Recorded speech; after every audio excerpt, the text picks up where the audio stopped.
menjadi moderator dari Pak Derajat Trikartono ya, dengan topik desentralisasi penelitian ya dan rencana strategis penelitian perguruan tinggi. Ya, jadi dengan narasumber Pak Derajat dan saya sebagai moderator Mika Yuliana. Monggo dipersilahkan Pak Derajat untuk presentasinya. Silahkan bisa di-share screen. Terima kasih. Bisa dengar suara saya? Bisa terdengar Pak Derajat. Oke. Bisa Baik, Pak, bisa Pak. yang saya hormati Bapak Ibu sekalian, saya akan berbagi, kita ngobrol-ngobrol tentang desentralisasi dan nanti juga renstra ya. Sebelum istirahat tadi, Prof. Agus sudah menjelaskan tentang prioritas riset nasional atau juga rencana induk riset nasional yang menjadi payung dalam langkah gerak arah kebijakan dikti untuk penelitian. Nah, itu sifatnya top down ya. Sekarang saya akan berbicara sebaliknya. Saya izin share slide dulu.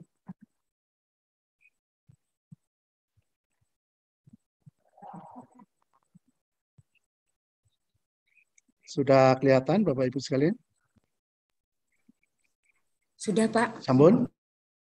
Sampun. Baik, Bapak Ibu sekalian. Jadi di dalam skema dikti, skema diksi ya untuk penelitian vokasi itu ada skema-skema yang masuk dalam kelompok desentralisasi. Nah, tentu kita bertanya, ini apa ini gitu ya. Kalau skemanya namanya adalah penelitian produk vokasi unggulan perguruan tinggi, P2V UPT.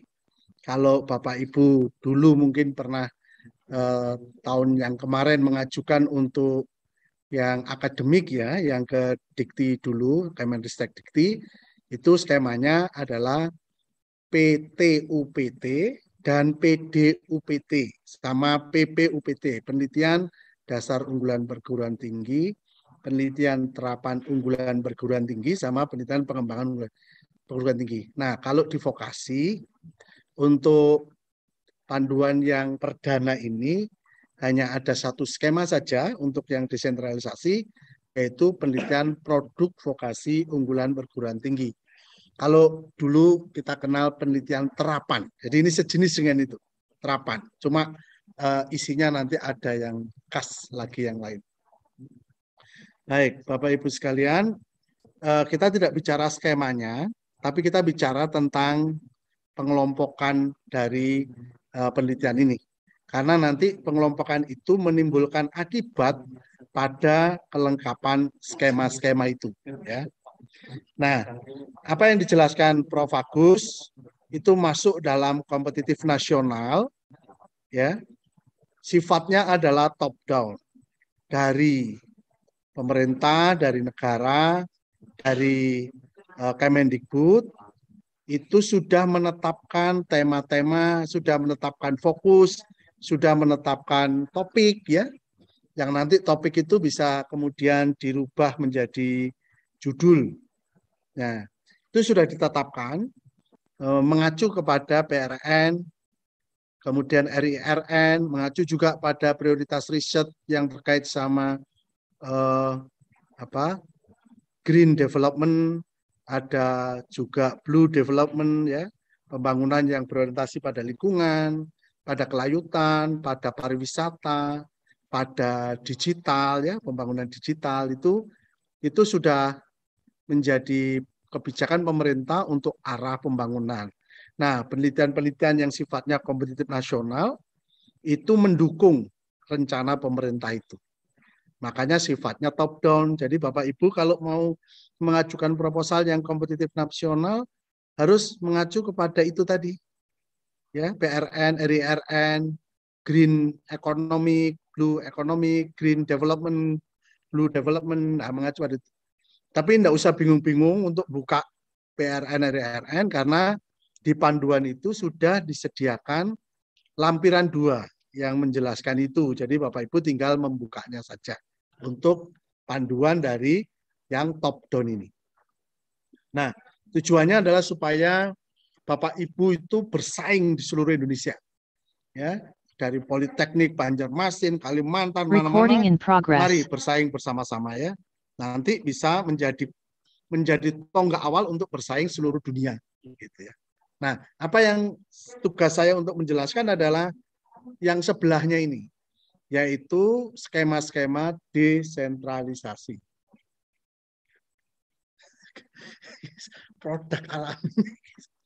Jadi Bapak Ibu sekalian ya, maaf ini ada dua soalnya sama teman pengabdian, jadi ini banter-banteran. Jadi yang kedua itu adalah sifatnya desentralisasi, itu bottom up. Bottom up itu artinya bahwa penelitian yang akan diajukan terkait dengan skema yang dipilih, penelitian produk vokasi itu harus mendukung dari perguruan tinggi masing-masing.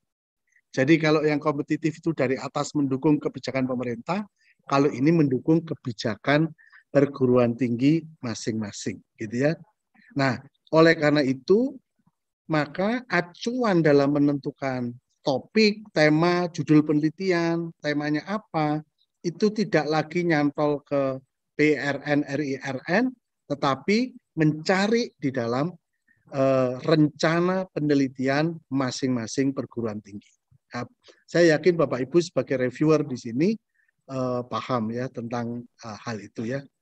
Jadi di situ ada Renstra yang dibuat oleh LPPM atau Direktorat Penelitian atau lembaga penelitian. Mereka membuat Renstra itu, rencana strategis penelitian. Nah, di situ ada keunggulan yang ingin dicapai. Dan keunggulan Maaf, itu Pak. Ininya PPT-nya belum dalam bergerak, Pak. fokus, di dalam tema, di dalam topik masing-masing ya. Nah, Bapak Ibu kalau mengajukan penelitian desentralisasi atau Derajat, mohon maaf, slide-nya tidak bergerak, Pak Derajat. Kenapa? Slide-nya. Tidak bergerak. Belum bergerak. Oh, memang belum bergerak. Oh iya, belum. Masih itu ya? Slide show mungkin, bisa di slide show. Belum bergerak ya? Bentar, saya ulangi lagi. Slide-nya belum bergerak ya? Ya, di slide show mungkin bisa. Derajat. Sudah? Ya, sudah. Oke. Saya turunkan dulu. Mungkin bisa bergerak. Sudah? Oke, ya. Baik, maaf Bapak Ibu. Ya, tidak bergerak tadi ngomong panjang.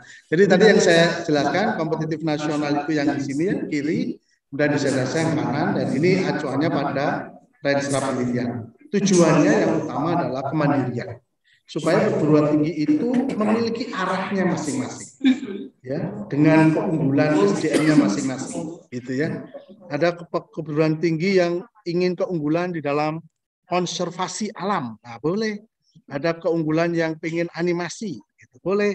Ada perguruan tinggi vokasi yang pengen keunggulannya itu adalah menciptakan artis atau menciptakan baju kemanten, gitu ya. Karena memang itu anggalan dari vokasinya adalah fashion dan jahit gitu, dan dia inginnya baju kemanten di seluruh dunia itu mereka menguasai.